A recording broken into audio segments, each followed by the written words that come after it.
સુરતમાં આઈસ્ક્રીમ વિક્રેતાઓના ત્યાં જીએસટી વિભાગ દ્વારા દરોડા પાડવામાં આવ્યા છે।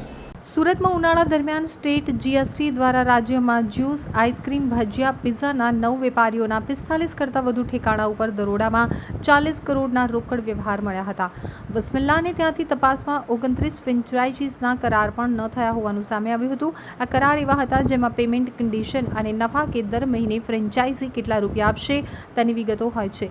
કરાર લેખિતમાં ન હતા તેવું અધિકારીઓ કહી રહ્યા છે।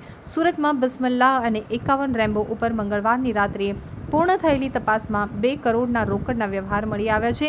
તપાસ દરમિયાન રેમ્બોમાંથી 40 લાખ અને બિસ્મિલ્લાહમાંથી 1.5 કરોડના રોકડ વ્યવહાર મળ્યા હતા। તો રાજ્યભરમાં તપાસ દરમિયાન પેડ પૂજા નામનું એક સોફ્ટવેર અધિકારીઓને મળ્યું છે। આ સોફ્ટવેર ઇસ્યુ થયેલા બિલ જ ડિલીટ કરી દીધું હતું।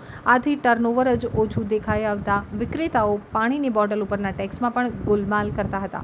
રોકડમાં મોટાભાગનો માલ લેવાતો હતો અને રોકડમાં જ વેચાતો હતો।